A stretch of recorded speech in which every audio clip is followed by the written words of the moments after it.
ছিলেন? কোথায় দিলেন সকল মাযহাবের অনুমোদন? সেই আলোচনা আমি আজকে করতে যাব।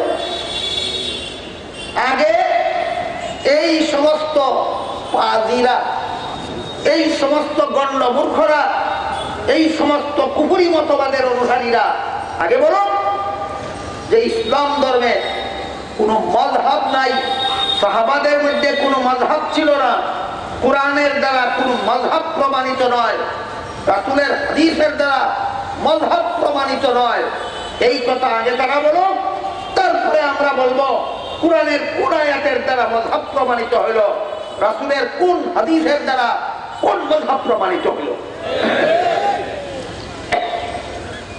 আপাতত একটা উদাহরণ দিচ্ছি, শুনুন।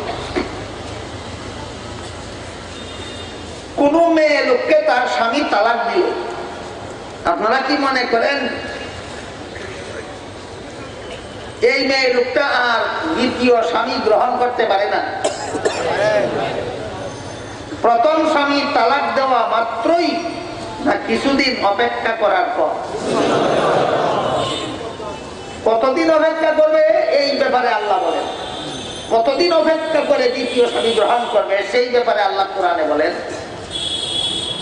ওয়াল মুতাল্লাকাতু ইয়াতারাব্বাসনা বিআনফুসিহিন্না সালাসাতা কুরু। অর্থাৎ তালাকপ্রাপ্ত নারীরা 3 কুরু সময়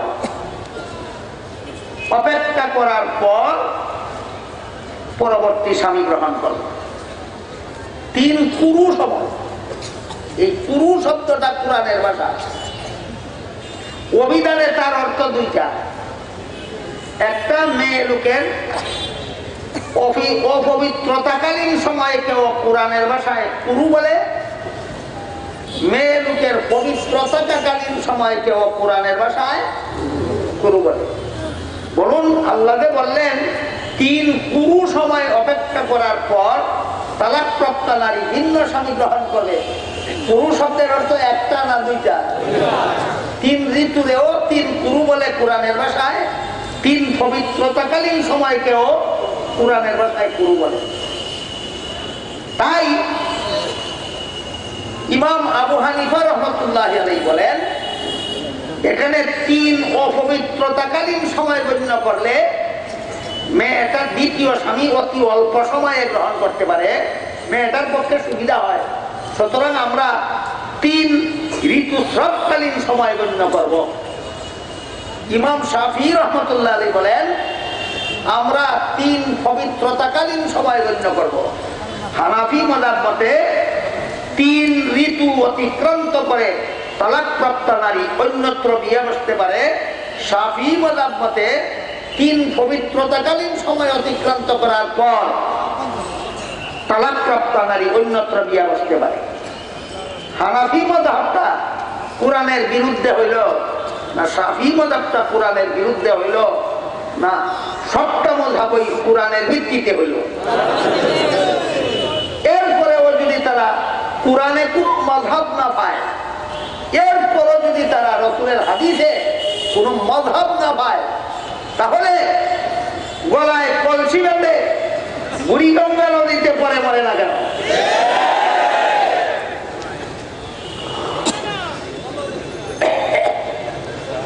এবার দেখুন, হযরত রাসূল করিম সাল্লাল্লাহু আলাইহি ওয়াসাল্লাম হযরত মুআয ইবনে জাবাল রাদিয়াল্লাহু তাআলা আনহুকে ইয়েমেন দেশের বিচারক পদে নিযুক্ত করে। ইয়েমেন দেশের কাজী, ইয়েমেন দেশের মুফতি নিযুক্ত করে যখন পাঠাচ্ছিলেন, বলেছিলেন, মুআয, তুমি ইয়েমেনবাসীদের সমস্যাগুলির সমাধান কোথা থেকে দিবে? মুআয বলেন, আল্লাহর কোরআন থেকে দেব। রাসূল বলেন, যে সমস্যার সমাধান কোরআনে না পাও সেই ব্যাপারে কি করবে? মুআয বলেন, রাসূলের হাদিস থেকে দেব। রাসূল বলেন, ইয়েমেনবাসীর পুরো সমস্যার সমাধান যদি রাসূলের হাদিসে না পাও, তাইলে তুমি সেই সমস্যার সমাধান কোথা থেকে দেবে? তিনি বলেন, আমি কোরআন হাদিসের আলোকে গবেষণা করে বের করে দেব। এই কোরআন হাদিসের আলোকে গবেষণা করে যে বিষয়ের সরাসরি সমাধান কোরআন হাদিসে পাওয়া না যায়, সেই বিষয়ের সমাধান কুরআন হাদিসের আলোকে গবেষণা করে বের করে দেওয়ার নাম ওই মাযহাব। বের করে দেওয়ার নাম ওই মাযহাব। যখন মুআয এই কথা বললেন, রাসূল শুধু সমর্থন দিলেন না, সন্তুষ্টি প্রকাশ করলেন। বুঝে থাকলে বলুন, মুআযকে মাযহাব প্রতিষ্ঠার অনুমোদন দিলেন কিনা? মুআযের মাযহাবের অনুসরণের ব্যবস্থা দিলেন মক্কাবাসীকে, মুআযের মাযহাব অনুসরণের ব্যবস্থা দিলেন মদিনাবাসীকে, না মুআযের মাযহাব অনুসরণের ব্যবস্থা দিলেন ইয়ামানবাসীকে? এই হাদিসের দ্বারা পরিষ্কার হয়ে গেল, যেই দেশে যেই মাযহাব চালু আছে ওই দেশের মুসলমান সেই মাযহাব মানতে হবে। এবার বলুন তো, বাংলাদেশে কোন মাযহাব চালু আছে? এখানে শাফিঈ মাযহাবের দলিল আলোচনা করা হবে আরেক শয়তানি। এখানে শাফিঈ মাযহাবের দলিল আলোচনা করা অপ্রাসঙ্গিক। এখানে হানাফি মাযহাব চালু, হানাফি মাযহাবের দলিল আলোচনা করতে হবে। হ্যাঁ, হাদিসের ক্লাসের ছাত্ররা দলিল বোঝার জন্য আলোচনা করতে পারে, সেটা ভিন্ন কথা। কিন্তু যারা ছাত্র নয়, জনসাধারণ মুসলমান, এদেরকে শুধু হানাফি মাযহাবের দলিল বলতে হবে, শাফিঈ মাযহাবের দলিল এদের কাছে বলা আরেকটা শয়তানি হবে। তাহলে রাসূল হাদিসের মাধ্যমেও মাযহাবের অনুমোদন দিয়েছেন কিনা? বুঝে থাকলে বলুন, ইয়ামানবাসীদের জন্য কার মাযহাবের অনুমোদন দিলেন? ইয়ামানবাসীদের জন্য আল্লাহ রাসূল নিজে দুনিয়াতে থাকাকালে জীবদ্দশায় হযরত মুআয রাদিয়াল্লাহু আনহু মাযহাবের অনুমোদন প্রদান করেছেন। সুতরাং রাসূল নিজে কোনো মাযহাবের অনুসারী ছিলেন না, রাসূল সকল মাযহাবের অনুমোদনদাতা ছিলেন। এরপরে দেখো, রাসূল করিম সাল্লাল্লাহু আলাইহি ওয়াসাল্লাম একদল সাহাবায়ে কেরামকে একটা যুদ্ধে পাঠিয়েছিলেন। এটাকে ইসলামের ইতিহাসে বনি কুরাইজা যুদ্ধ বলা হয়। পাঠাবার সময় বলে দিলেন, তোমরা এত দ্রুত গতিতে যাবে যেন গন্তব্যস্থলে গিয়ে আসরের নামাজ পড়তে পারো। রাসূল যখন কথাটা বলেছিলেন তখন শেষ সুযোগ ছিল, দ্রুত গতিতে গেলে গন্তব্যস্থলে গিয়ে আসরের নামাজ পড়ার মতো সময় হাতে ছিল। কিন্তু পরবর্তীতে অগত্যা রাস্তায় তাদের এমন দেরি হয়ে গেল যে এবার আর গন্তব্যস্থলে গিয়ে আসরের নামাজ পড়ার সময় হাতে নাই। এবার কি করতে হবে? কুরআনের নির্দেশ সময় মতে নামাজ পড়ো, রাসূলের নির্দেশ গন্তব্যস্থলে গিয়ে পড়ো। কুরআনের নির্দেশ মতো সময় মতো পড়লে গন্তব্যস্থলে গিয়ে পড়া যায় না, আর গন্তব্যস্থলে গিয়ে পড়লে কুরআনের বিধান মতো সময়ের ভিতরে পড়া যায় না। এবার কি করতে হবে? তারা ইজতিহাদ করলেন। এই ইজতিহাদ যারা করেন তাদেরকে মুজতাহিদ ইমাম বলা হয়। এরা যদি ঐক্যবদ্ধ সিদ্ধান্ত দিতে পারেন এটাকে উম্মতের ইজমা বলা হয়।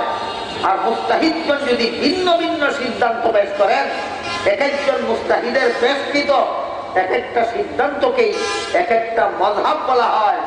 মাযহাব শব্দের অর্থ পথ, মাযহাবী অর্থ কুরআন হাদিস মানার পথ আছে যার, লা মাযহাবী অর্থ যার কুরআন হাদিস মানার পথ না।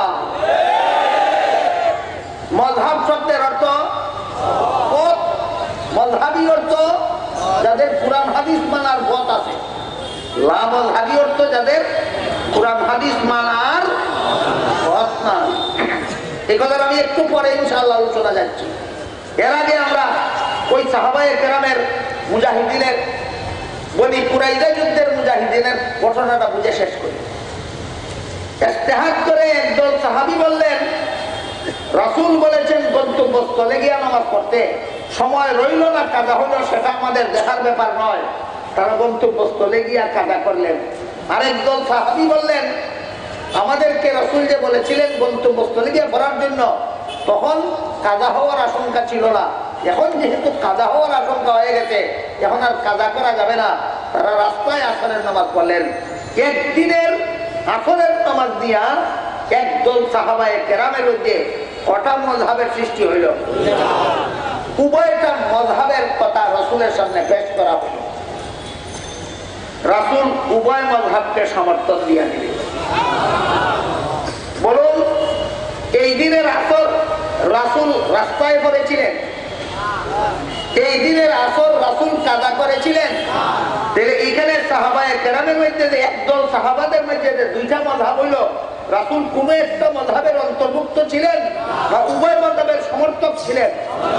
ঠিক তেমনি ভাবে রাসূল হানাফি মাযহাবের অন্তর্ভুক্ত ছিলেন না, শাফি মাযহাবের অন্তর্ভুক্ত ছিলেন না, মালিকি মাযহাবের অন্তর্ভুক্ত ছিলেন না, হাম্বলি মাযহাবের অন্তর্ভুক্ত ছিলেন না, সমস্ত মাযহাবের অনুমোদনদাতা ছিলেন। বিষয়টা সহজে বোঝার জন্য একটা উদাহরণ এভাবে দেওয়া যায়। কেউ যদি বলে বর্তমানে শেখ হাসিনা স্বরাষ্ট্রমন্ত্রী না পররাষ্ট্রমন্ত্রী, না সমাজ কল্যাণ মন্ত্রী, না শিক্ষামন্ত্রী, না স্বাস্থ্যমন্ত্রী,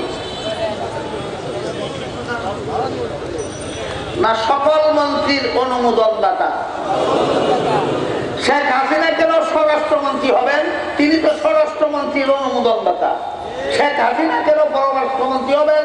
তিনি তো পররাষ্ট্রমন্ত্রীর অনুমোদনদাতা। শেখ হাসিনা কেন সমাজ কল্যাণ মন্ত্রী হবেন? তিনি তো সমাজ কল্যাণ মন্ত্রীর অনুমোদনদাতা। শেখ হাসিনা কেন শিক্ষামন্ত্রী হবেন? তিনি তো শিক্ষামন্ত্রীর অনুমোদনদাতা। ঠিক তেমনিভাবে মুহাম্মদুর রাসূলুল্লাহ কেন হানাফি হবেন? তিনি তো হানাফি মাযহাবের অনুমোদনদাতা। তিনি কেন শাফি হবেন? তিনি তো শাফি মাযহাবের অনুমোদনদাতা। তিনি কেন মালিকি হবেন? তিনি তো মালিকি মাযহাবের অনুমোদনদাতা। তিনি কেন হাম্বলি হবেন? তিনি তো হাম্বলি মাযহাবের অনুমোদনদাতা।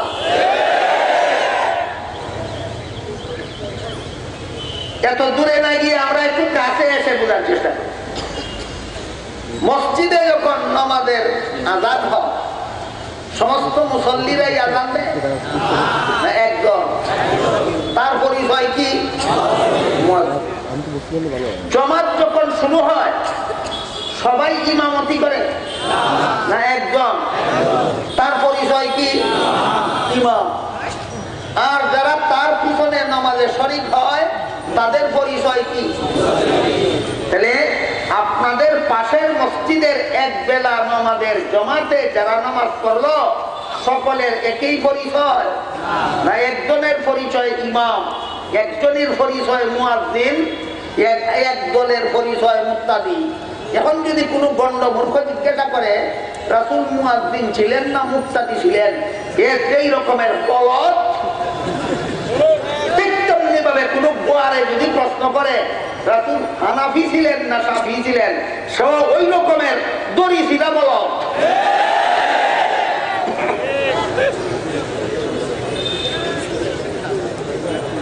আপনারা বলুন তো, রাসূল মুয়াজ্জিন ছিলেন না মুক্তাদি ছিলেন? না সারা দুনিয়ার সমস্ত মুয়াজ্জিনের অনুমোদনদাতা ছিলেন? রাসূল মুক্তাদি ছিলেন না কিয়ামত পর্যন্ত সকল মুক্তাদির অনুমোদনদাতা ছিলেন? কাজেই রাসূল মুয়াজ্জিন ছিলেন না মুক্তাদি ছিলেন, এই প্রশ্ন যেমন গোয়ারের কাজ, ঠিক তেমনি ভাবে রাসূল হানাফি ছিলেন না শাফি ছিলেন এই প্রশ্ন করাও গণ্ড মূর্খের কাজ, গোয়ারের কাজ, দড়ি ছিল বড়দের কাজ।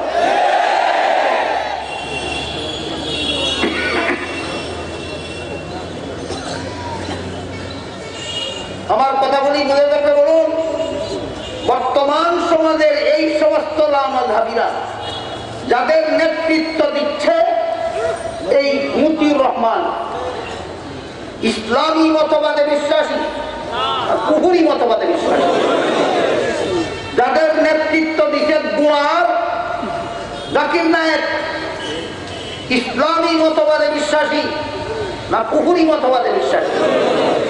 জাকির নায়েকের একটা বক্তব্যের কতগুলি কুফরি আপনার সামনে তুলে ধরি। সে বলে আমাদের নবী শুধুমাত্র একজন মুসলমান ছাড়া কিছুই ছিলেন না। খাতামুন নবীন তোর বাপ আছিল, রহমতুল লিল আলামিন তোর জ্যাঠা আছিল। আপনারা কি বলেন, আমাদের নবী শুধুমাত্র একজন মুসলমান ছাড়া কিছুই ছিলেন না? এটা ইমানদারি মতবাদ না কুফরি মতবাদ? আমাদের নবী যা ছিলেন সমস্ত উম্মতকেও তাই হতে হবে, আরেকটা কুফরি মতবাদ। আমাদের নবী একজন শুধুমাত্র একজন মুসলমান ছিলেন, এটা একটা কুফরি মতবাদ। আর নবী যা দিলেন উম্মতকে তাই হতে হবে, এটা আরেকটা কুফরি মতবাদ। সুতরাং বর্তমান সমাজের এই চরমপন্থী লামাযহাবীদের নেতৃত্ব দিচ্ছে মতিউর রহমান ইসলামী মতবাদ দিয়ে না কুফরি মতবাদ দিয়ে? নেতৃত্ব দিচ্ছে গণ্য মূর্খ জাকির নায়েক ইসলামী মতবাদ নিয়ে না কুফরি মতবাদ দিয়ে? এদের ভিতরে ভিতরে এই সমস্ত কুফরি মতবাদ বিদ্যমান, এখনো বিস্তারিত ভাবে আপনাদের সামনে প্রকাশ করেনি। আপনাদের সামনে প্রকাশ করতেছে যে বিষয়গুলি, আপনাদের সামনে আপনাদের কাছে সাথে যে বিষয়গুলি নিয়ে ফতোয়াবাদী করতেছে, সেগুলি হলো নারী পুরুষের নামাজে কোনো ব্যবধান নাই।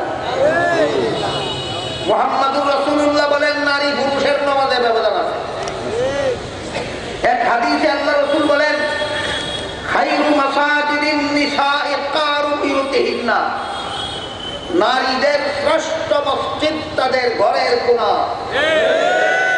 নারীদের শ্রেষ্ঠ মসজিদ তাদের ঘরের কোণা। লামাযহাবীরা কি বলে? নারীরা ঘরের কোণায় নামাজ পড়বে, মসজিদে গিয়া পড়বে। লামাযহাবীরা বলে মসজিদে গিয়া পড়বে, রাসূল বলেন ঘরের কোণায় পড়বে। কাজেই নারী পুরুষের নামাজে ব্যবধান আছে কি নাই? পুরুষরা কোথায় পড়বে, নারীরা কোথায় পড়বে? ব্যবধান রইল না কোথায়? আরো বহু ব্যবধান। হাদিস শরীফে আল্লাহ রাসূল বলেছেন নারীদের নামাজে আর পুরুষের নামাজে ব্যবধান আছে। মতিউর রহমান বলে ব্যবধান নাই, জাকির নায়েক বলে ব্যবধান নাই, নাসিরউদ্দিন আলবানী বলে ব্যবধান নাই।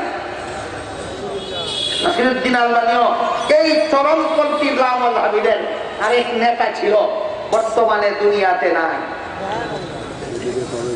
এই লামাযহাবীদের মধ্যে সর্বপ্রথম নাসিরউদ্দিন আলবানী বলেছিল নারীর নামাজে আর পুরুষের নামাজে কোনো ব্যবধান নাই। পুরুষকে যেমন ভাবে মসজিদে গিয়া জমাতে নামাজ পড়তে হবে, নারীদেরকেও তেমনি ভাবে মসজিদে গিয়া জমাতে নামাজ পড়তে হবে। আবার বলে মুখ খোলা রাখতে হবে। নারীরা মসজিদে গিয়া জমাতে নামাজ পড়তে হবে, মুখ খোলা রাখতে হবে। মতলবটা কি?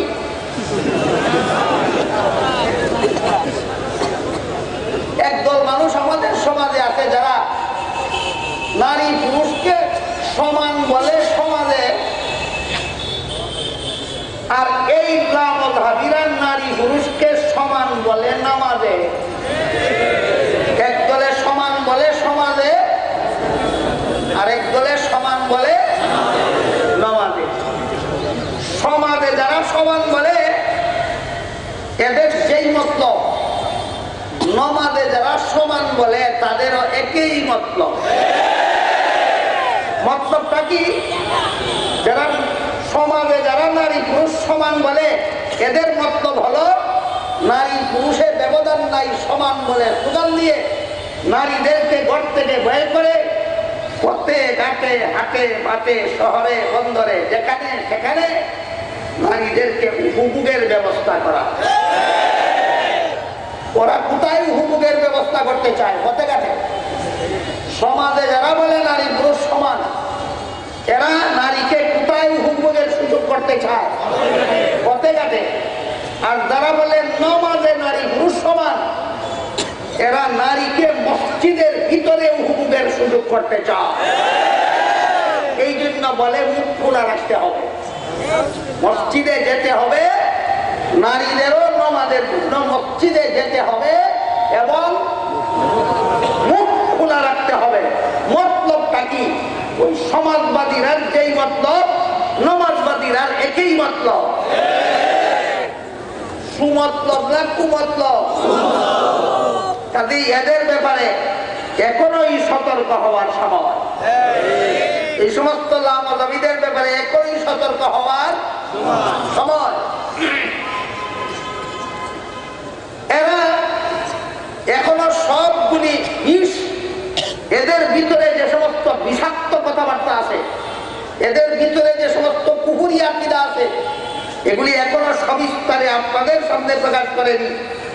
আপনাদেরকে নিয়ে যে সমস্ত ব্যাপারে আপনাদের সাথে যেসব ব্যাপার নিয়ে ফতোয়াবাজি চালিয়ে যাচ্ছে, এর মধ্যে একটা হলো নামাজে দাঁড়ানোর ব্যাপার, আরেকটা হলো নামাজে হাত উঠাবার ব্যাপার, আরেকটা হলো নামাজে হাত বান্ধার ব্যাপার, আরেকটা হলো নামাজে সূরাতুল ফাতিহা পড়া না পড়ার ব্যাপার, আরেকটা হলো মুক্তাদিরা ইমাম যখন সূরাতুল ফাতিহা পড়ে শেষ করবেন তখন আমিন আস্তে বলার জোরে বলার ব্যাপার। এইসব ব্যাপার নিয়ে এরা আপনাদেরকে টেস্টিং করছে। টেস্টিং, আপনারা যদি টেস্টিং এর দিকে যান, যদি দেখা যায় এরা যেভাবে ঠ্যাং সরাইয়া মসজিদে গিয়া দাঁড়ায়, আপনারাও যদি ঠ্যাং সরাইয়া দাঁড়ান, যদি দেখা যায় এরা যেভাবে বারবার নামাজে হাত তুলে আর সারে, আপনারাও যদি তুলে আর সারেন, এরা যেভাবে সিনায় হাত বাঁধে, আপনারাও যদি সিনায় হাত বাঁধেন, এরা যেভাবে জুড়ে আমিন বলে, আপনারাও যদি জুড়ে আমিন বলেন, এরা যেভাবে মুক্তাদি হইয়া সূরাতুল ফাতিহা পড়ে, আপনারাও যদি করেন, টেস্টিং গিয়ে আপনারা পাস করলেন। এরপরে বলবে নারীর নামাজে পুরুষের নামাজে ব্যস্ত নাই, শুধু নিজে আসতে কেন নিজে নিয়ে আসো। প্রথম টেস্টিং এ টিকলে দ্বিতীয়টা বলবে। যখন নিজেকেও নিয়ে যাবেন মসজিদে, দ্বিতীয় টেস্টিং এ টিকে গেলেন, তখন বলবে আল্লাহ আমাদের কাছে না, আল্লাহ শুধু আসমানের উপরে আছেন, আল্লাহ শুধু আরশের উপরে আছেন। বাংলাদেশের কোন মসজিদে আল্লাহ নাই, দুনিয়ার কোন মসজিদে আল্লাহ নাই, দুনিয়ার কোন মুমিনের কাছে আল্লাহ নাই, দুনিয়ার কোন মুসলমানের কাছে আল্লাহ নাই। তৃতীয় পর্যায়ে বলবে আপনাদেরকে তৃতীয় পর্যায়ে বলবে। সুতরাং পর্যায়ক্রমে আপনারা এদের এই সমস্ত শয়তানি আর বেঈমানি চক্রান্তের শিকার হবেন, আর প্রথম থেকেই সুচ্চার হয়ে যাওয়া দরকার। প্রথম থেকে সুচ্চার হইলে আপনারা মসজিদে গিয়া যখন নামাজের কাতারে দাঁড়াবেন, আর এই সমস্ত ফেতনাবাদেরা যখন আপনার পাশে দাঁড়িয়ে ঠ্যাং দুইটা যখন দুই হাত ছড়াইয়া দিবে, যাই কিনা বলুন, লামাদাবিরা নামাজের কাতারে দাঁড়াইলে ঠ্যাং কতটুকু ছড়ায়? অস্বাভাবিক ছড়াইয়া দেয়, দুই পাশের মুসল্লির ঠ্যাঙ্গে উঠাইয়া দেয়। একটা বড় বেয়াদ্দ। জিজ্ঞাসা করবেন কোন হাদিস পাইছস দেখা, প্রথমে বলবেন ঠ্যাং ছড়াইছস কেন? যদি বলে হাদিসে আছে, বলবেন নামাজ পড়ে পড়বে, তাকবীরে তাহরিমা পড়ে বলবে, নিয়ত করে করবি, আগে বল কোন হাদিসে পাইবে।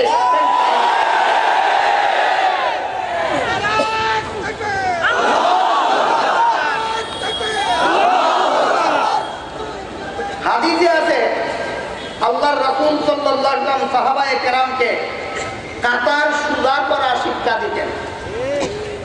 কাতার সুজা করা শিক্ষা দিতেন এবং অত্যন্ত গুরুত্ব দিতেন কাতার সুজা করার ব্যাপারে। বেশিরভাগ হাদিসে উল্লেখ আছে আল্লাহ রাসূল যে সাহাবাদেরকে কাতার সুজা করা শিক্ষা দিতেন কিভাবে, কাঁধে কাঁধে পায়ে পায়ে মিলিয়ে। বেশিরভাগ হাদিসে কি আছে কিভাবে কাতার সোজা করা শিক্ষা দিতেন? কাঁধে কাঁধে পায়ে পায়ে মিলিয়ে। এখন শুধু পা মিলানির কথা না কাঁধও মিলানির কথা? পা মিলানির কথা আগে না কাঁধ মিলানির কথা আগে? এখন তুমি মিলানি বলতে কি বুঝো আগে বলো?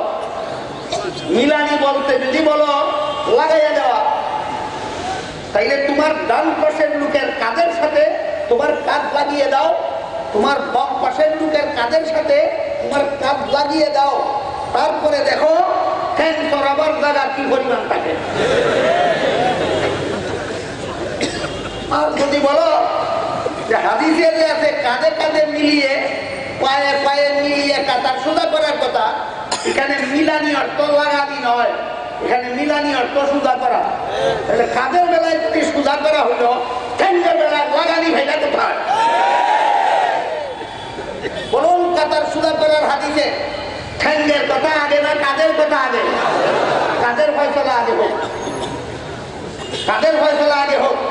তুমি যদি মিলানি বলতে লাগানি বুঝো, তাহলে ডান পাশের লোকের কাঁধের সাথে তোমার কাঁধ লাগাও, বাম পাশের লোকের কাঁধের সাথে তোমার কাঁধ লাগাও, এরপরে দেখো ঠ্যাং তরানির জায়গা কি পরিমাণ থাকে। আর যদি বলো এখানে মিলানি অর্থ লাগানি নয়, বরাবর করা, কাঁধের বেলায় বরাবর হইলে ঠ্যাংদের বেলায় লাগানি ভাইয়া কোথায়? সুতরাং এরা হাদিস মতো নমাজে দাঁড়ায় না মন গড়া মতে নমাজে দাঁড়ায়? এই নমাজ রসুলের শিক্ষা দেওয়া নামাজ নয়, এটা লামদ হাবিদের মন গড়া নামাজ। গেল দাঁড়ানির ব্যাপার। এরপরে আপনাদের সাথে মসজিদে গিয়ে যে সমস্ত ফেতনা এই নামাজ আবিরা করে, সেটা হলো হাত উঠানি। হাত উঠানি হাদিসে যেমন ভাবে নামাজের নিয়ত করার সময় হাত উঠানির কথা আছে, আবার হাদিসের মধ্যে রুকুতে যাওয়ার সময় হাত উঠানির কথাও আছে, আবার রুকুত থেকে উঠার সময় হাত উঠানির কথাও হাদিসে আছে, সেজদায় যাওয়ার সময় হাত উঠানির কথাও হাদিসে আছে, সেজদার থেকে উঠার সময় হাত উঠানির কথাও হাদিসে আছে। সুতরাং হাত উঠানির হাদিস শুধু এক ক্ষেত্রে না 5 ক্ষেত্রে? 5 ক্ষেত্রে হাত উঠানির কথা হাদিসে আছে।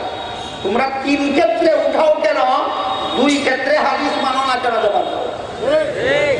যে কারণে তোমরা সেজদায় যাওয়ার সময় হাত উঠাও না, যে কারণে তোমরা সেজদার থেকে উঠার সময় হাদিসে হাত উঠানির কথা থাকা সত্ত্বেও হাত উঠাও না, একই কারণে আমরা হানাফি মাযহাবের মুসলমানেরাও রুকুতে যাওয়ার সময় হাত উঠাই না, রুকুত থেকে উঠার সময় হাত উঠাই না।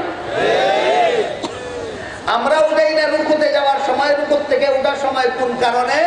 তোমরা উঠাও না সেজদায় যাওয়ার সময়, সেজদার থেকে উঠার সময় হাত উঠাও না তোমরা, যে কারণে রুকুর বেলায়ও আমরা উঠাই না, সেই কারণে। উভয়টার একই কারণ। কি কারণ? এইগুলি প্রাথমিক অবস্থায় ছিল, পরে এইগুলি রুকুতে উঠা আসা যাওয়ার সময় হাত উঠানির বিধান, সেজদায় আসা যাওয়ার সময়ের হাত উঠানির বিধান রহিত হয়ে গেছে। সেজদার বেলায় রহিত হয়ে গেছে, তারাও মানে, রুকুর বেলায় মানে না।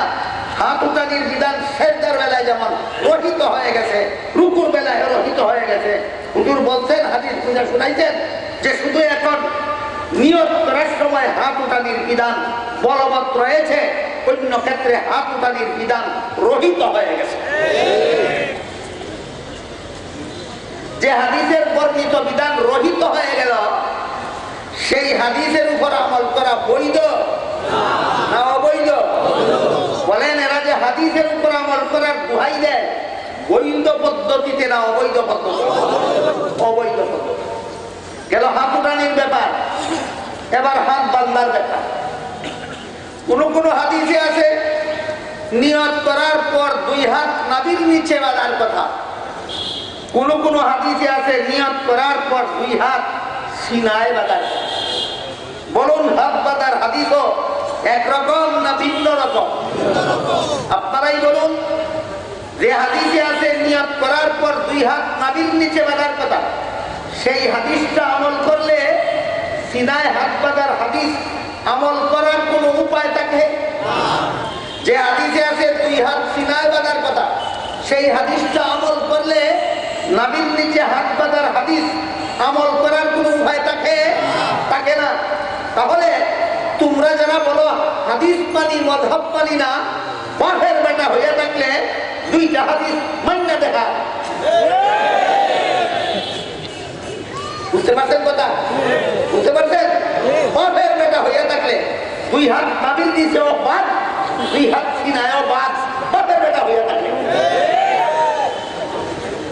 ইমাম আবু হানিফা বলেন, নাভির নিচে হাত বাঁধবে পুরুষেরা, সিনায় হাত বাঁধবে নারীরা। কোন হাদিস আমল করা বাদ গেল? তাইলে মাযহাব না মানার কারণে হাদিস মানার ব্যবস্থা হইল না মাযহাব মানার কারণে হাদিস মানার ব্যবস্থা হইল? এই জন্য বলেছিলাম, মাযহাব না মানা পর্যন্ত কুরআন মানারও কোনো পথ নাই, হাদিস মানারও কোনো পথ নাই। আগের উদাহরণটা আবার স্মরণ করাই দিতে চাই। কোন একটা মুসলমান মেয়েকে তার প্রথম স্বামী তালাক দেওয়ার পরে 3 অপবিত্রতা সময় পার করে যদি দ্বিতীয় স্বামীর কাছে বিয়ে দেওয়া হয়, তাহলে কোরআন মানা হলো হানাফি মাযহাব। আর 3 পবিত্রতার সময় পার করে যদি দ্বিতীয় স্বামীর কাছে বিয়ে দেওয়া হয়, কোরআন মানা হলো শাফি মাযহাব। যে বলবে আমি হানাফি মাযহাব মানি না, শাফি মাযহাব মানি না, সে এই মেয়েকে জীবনে কোনোদিন বিয়ে দিতে পারবে না। তাহলে বলুন, কোরআন মানা আগে হয় না মাযহাব মানলে কোরআন মানা সম্ভব হয়? হাদিস মানা আগে হয় না আগে মাযহাব মানলে পরে হাদিস মানার ব্যবস্থা হয়? আগে মাযহাব মানলে পরে হাদিস মানার ব্যবস্থা হয়। তার আরেকটা সহজ উদাহরণ দেখুন। আমি আগেই বলেছি আমি খুব বেশি ক্লান্ত, অসুস্থ অবস্থায় কথা শুরু করেছি। কতক্ষণ বলতে পারি আল্লাহ ভালো জানেন কি না পারি। এই জন্য আমি আগেই আপনাদেরকে অনুরোধ করেছিলাম যে সময় যার মূল্যায়ন করবেন, মনোযোগ সহকারে শোনার বোঝার চেষ্টা করবেন, মেহরবানি করে নড়াচড়া করবেন না।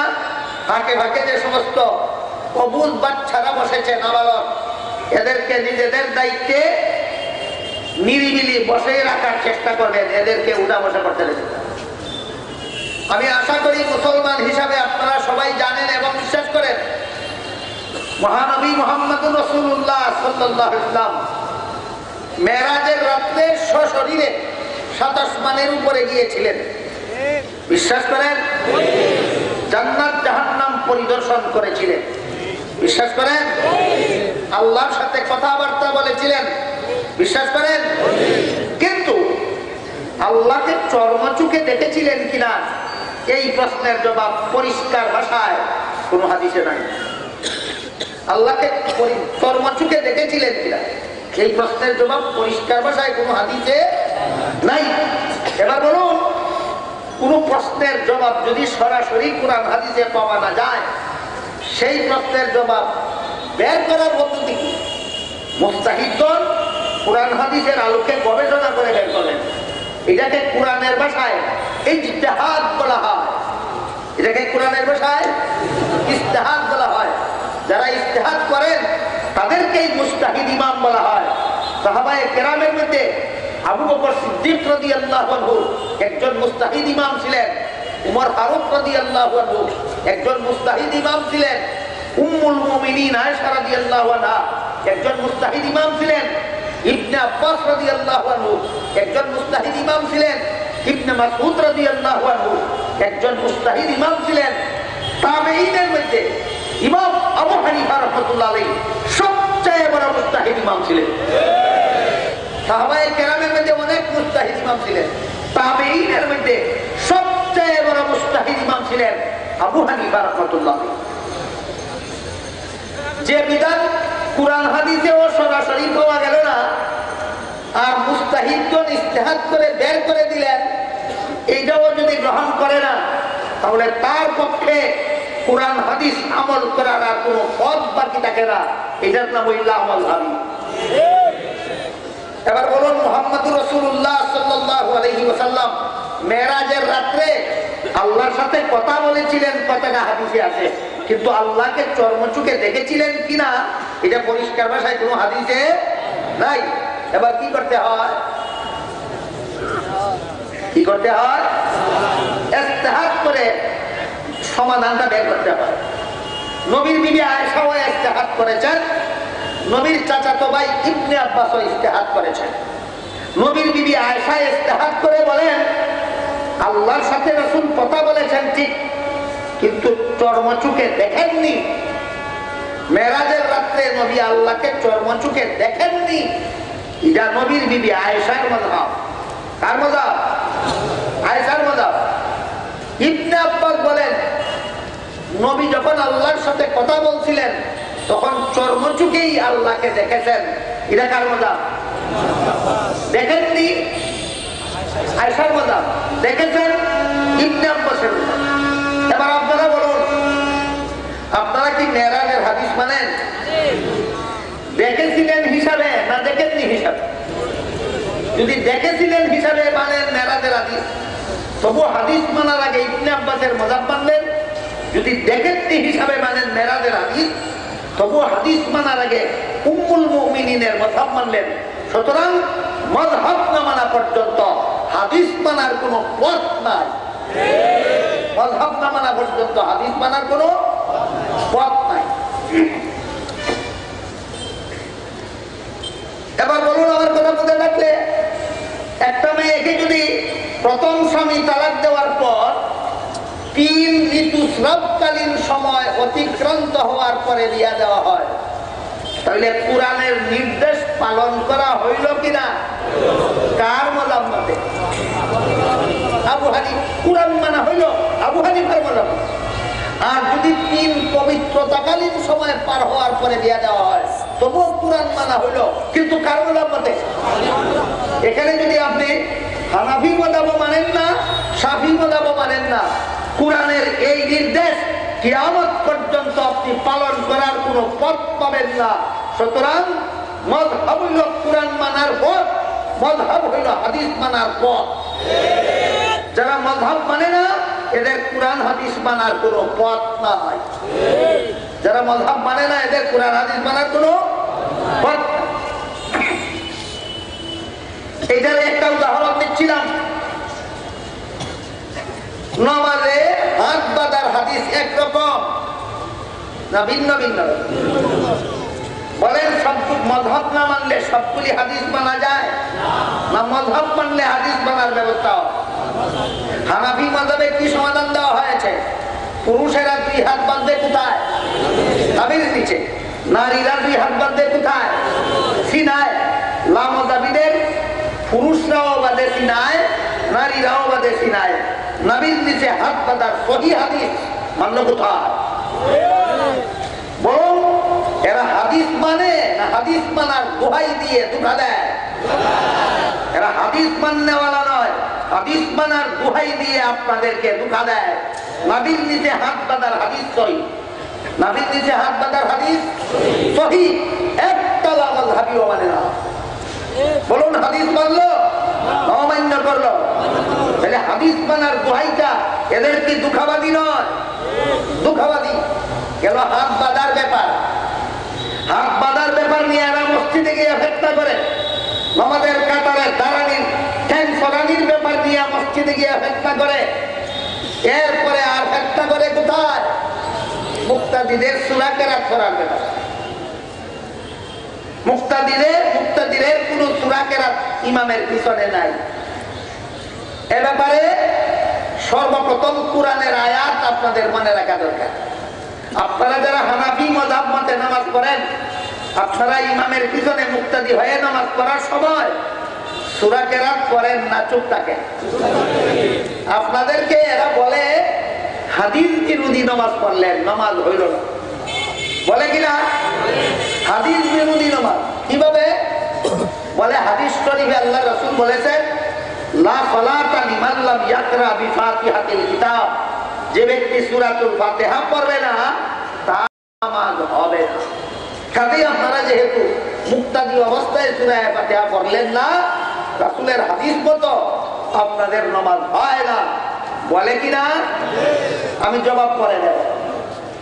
আগে বলুন, আল্লাহ পাক রব্বুল আলামিন কোরআনে যে বলেছেন, ইযা কুরিআল কুরআন ফাসতামিউ লাহু ওয়া আনসিতু লাআল্লাকুম তুরহামুন, এই লামাযহাবিদের নেতারা পর্যন্ত স্বীকার করে এই আয়াতটা আল্লাহ নামাজে কোরআন পড়ার ব্যাপারে নাযিল করেছেন। আয়াতটা কোথায় কোরআন পড়ার ব্যাপারে নাযিল করেছেন? নামাজে কোরআন পড়ার ব্যাপারে নাযিল করেছেন। নাযিল করে আল্লাহ বলেন, ইযা কুরিআল কুরআনু, নামাজে যখন কোরআন পড়া হয়, কে বলে? ইমাম। তখন আল্লাহ বলেন, ফাসতামিউ লাহু, তোমরা মনোযোগে শোনো। তোমরা বলতে ইমাম সাহেব, তোমরা এক বছর না বহু বছর? একটা নামাজের জমাত ইমাম কজন থাকে? তোমরা বলতে ইমাম সাহেব না মুক্তাদি? আল্লাহ বলেন, তোমরা মনোযোগ দিয়ে শোনো এবং চুপ থাকো। বলুন, আল্লাহ কোরআনের আয়াতে মুক্তাদিদেরকে, ইমাম যখন কোরআন করেন, মুক্তাদিদেরকে কি করতে নির্দেশ দিয়েছেন? চুপ থাকার নির্দেশ দিয়েছেন, এই নামাজিরা তোমরা যখন ইমামের পিছনে সূরা ফাতিহা পড়ো তখন কোরআন বিরোধী নামাজ পড়ো। তোমরা বলো কোরআন বিরোধী নামাজ, আর আমাদেরকে অভিযোগ অপবাদ দাও হাদিস বিরোধী নামাজের। আমাদের নামাজ হাদিস বিরোধী নামাজ নয়, আমাদের নামাজ হাদিস সম্মত নামাজ, তোমাদের নামাজ কোরআন বিরোধী নামাজ। আমাদের নামাজ হাদিস সম্মত নামাজ কেন হইল? শোনো,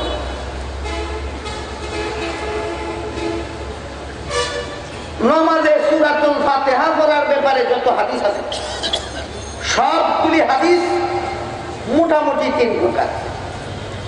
নামাজে সূরাতুল ফাতিহা পড়া না পড়ার ব্যাপারে যত হাদিস আছে সবগুলি হাদিস মোটামুটি 3 প্রকার। এক প্রকার হাদিসের দ্বারা বোঝা যায় যে সূরাতুল ফাতিহা যারা পড়বে না তাদের নামাজ হবে না। আরেক প্রকার হাদিসের দ্বারা বোঝা যায় নামাজ পরিপূর্ণ হবে না। আরেক প্রকার হাদিস যেটা খুব পরিষ্কার, সেখানে আল্লাহ বলেন মান কানা, আল্লাহ রাসূল বলেন মান কানা লাহু ইমামুন ফাকরাতুল ইমামে লাহু কিরাতুন, যে ব্যক্তি ইমামের পিছনে নামাজ পড়বে তার পক্ষ থেকে সূরা কিরাত ইমামে পড়বে। তাইলে যে ব্যক্তি ইমামের পিছনে নামাজ পড়বে তার পক্ষ থেকে সূরা কিরাত যদি ইমামে পড়বে, পরিষ্কার হাদিস থাকে, তাহলে সূরাতুল ফাতিহা নামাজ না পড়লে নামাজ হবে না। হাদিসটা মুক্তাদিদের জন্য না ইমামের জন্য? ইমামের জন্য প্রযোজ্য যেই হাদিসটা, সেই হাদিসটা বন্দরেরা মুক্তাদিদের বেলায় বিক্রি দেয়। বলুন হাদিসটা কার জন্য প্রযোজ্য? সূরাতুল ফাতিহা না পড়লে নামাজ হবে না অথবা পরিপূর্ণ হবে না, এই হাদিসটা 2 ব্যক্তির জন্য প্রযোজ্য। এক ব্যক্তি হইল যে একা একা নামাজ পড়ে, আরেক ব্যক্তি হইল যে ইমামতি করে। এই 2 ব্যক্তির জন্য আল্লাহ রাসূল বলেন সূরাতুল ফাতিহা না পড়লে নামাজ পরিপূর্ণ হবে না। মুক্তাদির ব্যাপারে আলাদা হাদিস আল্লাহ রাসূল বলেন মুক্তাদিরা সূরা কিরাত পড়বে না, মুক্তাদিরা চুপ থাকবে, যেহেতু আল্লাহ কোরআনে বলে দিয়েছেন তোমরা চুপ থাকো। বুঝে থাকতে এবার বলুন হানাফি মাযহাবের মুসলমানেরা হাদিস বিরোধী নামাজ পড়ে না কোরআন বিরোধী নামাজ পড়ে, না হাদিস কোরআন সম্মত নামাজ পড়ে? তাহলে হাদিস বিরোধী নামাজ কোরআন বিরোধী নামাজ পড়ে থাকলে লামাযহাবিরা পড়ে। এদেরকে বান্দর বললে আবার খুব খেপে।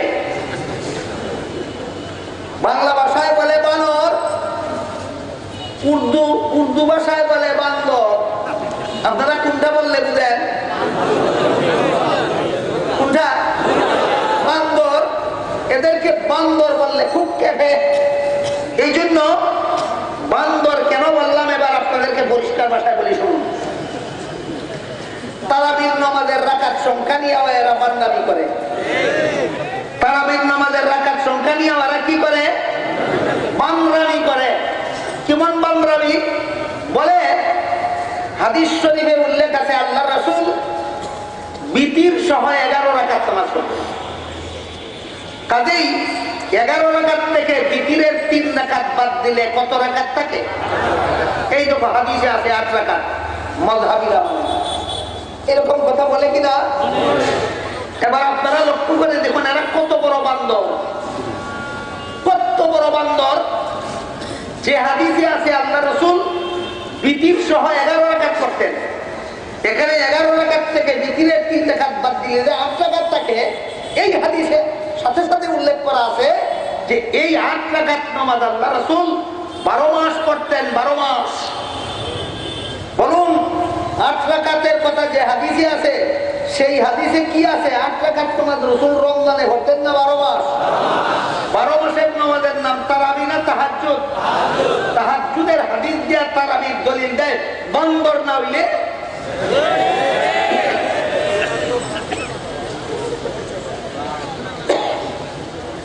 আমার কথা বুঝে থাকলে বলুন আল্লাহ রাসূল বিতির সহ 11 রাকাত করতেন, কথাটা হাদিসে আছে কিনা?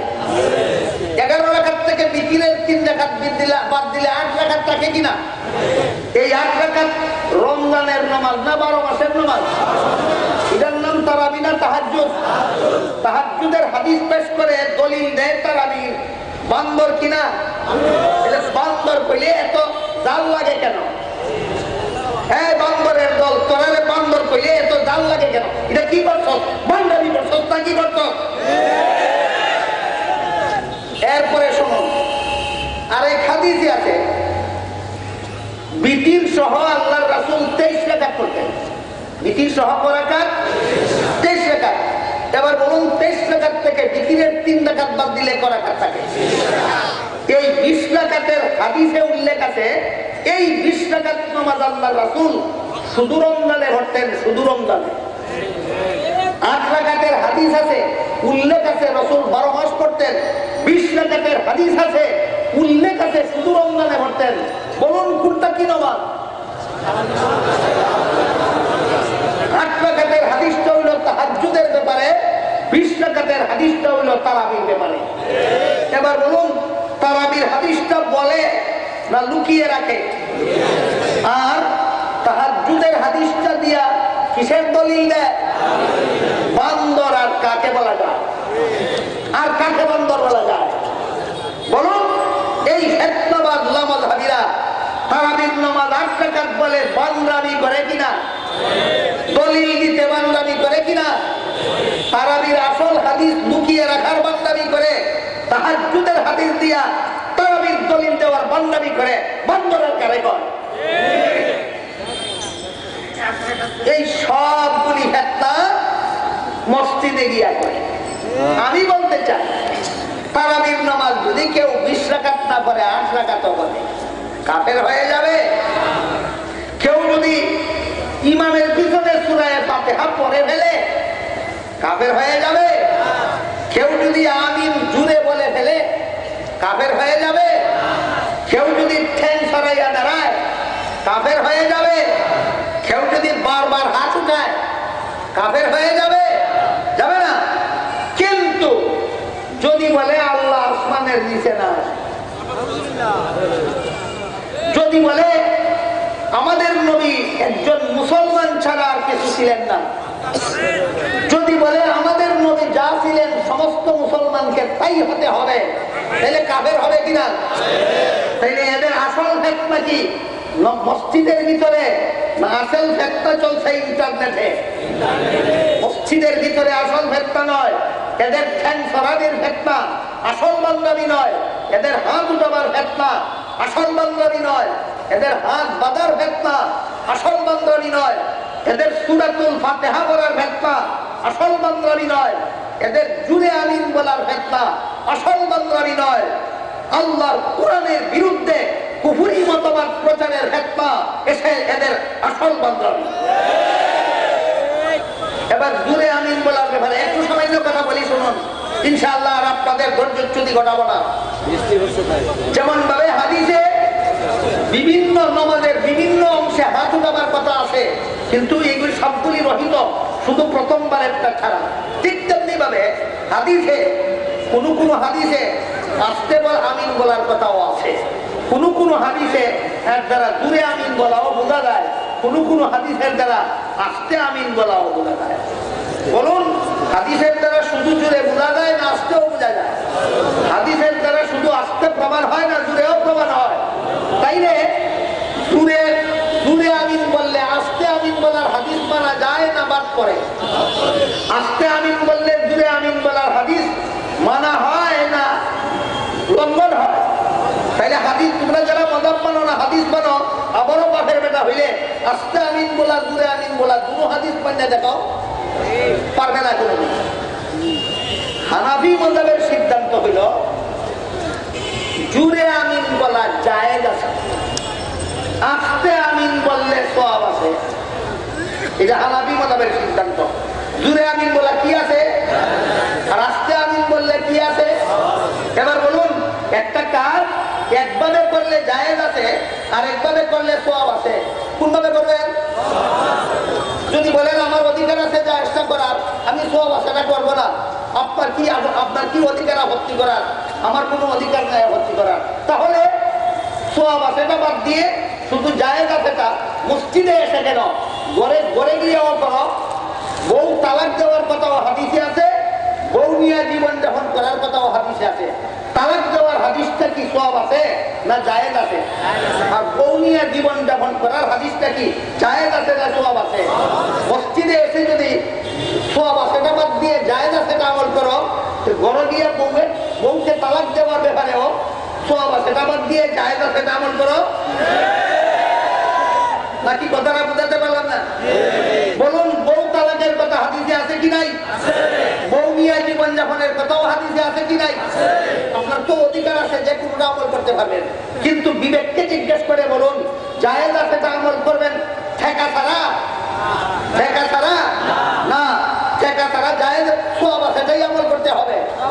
বড় গিয়া যেমন বউ তালাক দেওয়া জায়েজ না, কিন্তু তালাক না দিয়া বউ নিয়ে জীবন যাপন করা সওয়াব আছে বলে এটি অবলম্বন করেছ, মসজিদে এসেও জুড়ে আমিন বলা জায়েজ আছে বলে ইজাতকে ফতোয়াবাজি করা যাবে না, আস্তে আমিন বলা সওয়াব আছে সেটি আমল করতে হবে। আমি এ পর্যন্ত আপনাদের যে কথাগুলি বললাম, এখানে দুইটা বিষয়, একটা হলো আমলের ব্যাপারে লামাযহাবিরা বাতিল, আর একটা হলো আকীদার ব্যাপারে লামাযহাবিরা বাতিল। বলুন, আমলের বাতিলটা বড় না আকীদার বাতিলটা বড়? এই ব্যাপারে আপনাদের সোচ্চার হওয়া দরকার। পরিশেষে আরেকটা প্রশ্নের জবাব দিয়া আজকের মতো বক্তব্য শেষ করতে চাই। এই যে ভিডিও রেকর্ড করা হচ্ছে এখানে আপনারা দেখতে পাচ্ছেন, এই কোন সাধারণ ওয়াজ মাহফিলে এইরকম ভিডিও রেকর্ড করার পক্ষে আমি নাই। আমার কোন সাধারণ ওয়াজ মাহফিলে যদি কেউ ভিডিও রেকর্ড করে আমি করতে দেই না, বাধা দিই, নিষেধ করি। কেন? কারণ ওয়াজ ভিডিও করার কোনো প্রয়োজন নাই। ওয়াজ ভিডিও করার কোনো প্রয়োজন নাই। কাজেই যে ছবি তোলা হাদিস শরীফে আল্লাহ রাসূল হারাম বলেছেন, একটা দুইটা হাদিস নয়, অসংখ্য হাদিসের দ্বারা প্রমাণিত মানুষ পশুর ছবি তোলা হারাম। এই হাদিসগুলির ব্যাখ্যায় মুস্তাহিদ ইমামগণ লিখেছেন ঠেকা বশত জায়েজ হয়। ছবি তোলা সচরাচরই হারাম। মানুষের ছবি তোলা, জীবজন্তুর ছবি তোলা সচরাচরই হারাম। ঠেকা বশত হালাল হয়। ঠেকা বলতে যখন ছবি না তুললে দ্বীনের ক্ষতি হয়ে যায়। যেমন আপনি হজে যাবেন, পাসপোর্টে ছবি না লাগাইলে সরকার যাইতে দেবেই না। কি বলেন? সরকার হজে যেতে দেবে না। দ্বীনের ক্ষতি হয় কিনা? তখন আপনার জন্য এই হজ পালনের স্বার্থে পাসপোর্টে ছবি লাগানো আপনার জন্য হারাম থাকে না, আপনার জন্য জায়েজ হয়ে যায়। সকলের জন্য না, যার ঠেকা তার জন্য। ঠিক তেমনি ভাবে বর্তমান দুনিয়ার টেলিভিশনে, ইন্টারনেটে, ইলেকট্রনিক্স মিডিয়ার মাধ্যমে হেত্তাবাজ মতিউর রহমান গন্ডমূর্খ জাকির নায়েক মযহাবের বিরুদ্ধে উদ্ধার করে সারা দুনিয়ার মুসলমানদেরকে কুফরি আকীদার দাওয়াত দিচ্ছে, বাতিল আমলের দাওয়াত দিচ্ছে। এমন অবস্থায় সেই ইন্টারনেটে যদি আমাদের পক্ষ থেকে হানাফি মযহাবের দলিলগুলি যদি তুলে ধরানো হয়, হকের হকের দলিলগুলি যদি তুলে ধরানো হয়, সারা দুনিয়া জুড়ে এরা হকের নৌকা ডুবিয়ে দেবে, বাতিলের নৌকায় পল তুলে দেবে, দিন ক্ষতিগ্রস্ত হবে। সেই স্বার্থে শ্রেষ্ঠ আন্তর্জাতিক এবং জাতীয় পর্যায়ের মুফতি সাহেবগণ ফতোয়া দিয়েছেন, দিনকে এই বাতিল পন্থীদের ক্ষতি সাধনের হাত থেকে রক্ষা করার জন্য হক কথাগুলির দলিলগুলিও তাদের মতো ইন্টারনেটে পৌঁছে দেওয়া দরকার। এটা শটে করা হচ্ছে না ঠেকা বসত করা হচ্ছে? সুতরাং হাজি লোকের পাসপোর্টে ছবি ব্যবহার করা যে কারণে জায়েজ, এই লামাযহাবী বাতিলদের মোকাবেলার জন্য এই ভিডিও রেকর্ড করা একই কারণে জায়েজ। কাজে এই ব্যাপারে আপনারা দ্বিধা সন্দেহ রাখবেন না। সাধারণ ওয়াজ মাহফিলে ছবি তোলা কখনো জায়েজ ছিল না, এখনো জায়েজ নয়, ভবিষ্যতেও জায়েজ হবে না। এইরকম ঠেকা যেখানে জায়েজ হবে সেখানে। আল্লাহ আপনাদের আমাদের সবাইকে এই লামাযহাবীদের বাতিল আকীদা, বাতিল আমল থেকে নিজেদের ঈমান আমল হেফাজত করার তৌফিক দান করুন।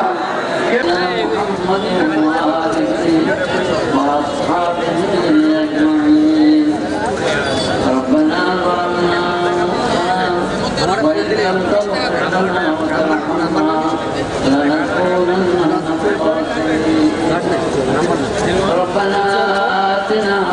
الدنيا حسنة وفي الآخرة حسنة وقنا عذاب النار ربنا تقبل منا إنك أنت السميع العليم وتب علينا إنك أنت التواب الرحيم سبحان ربك رب العزة عما يصفون وسلام على المرسلين والحمد لله رب العالمين.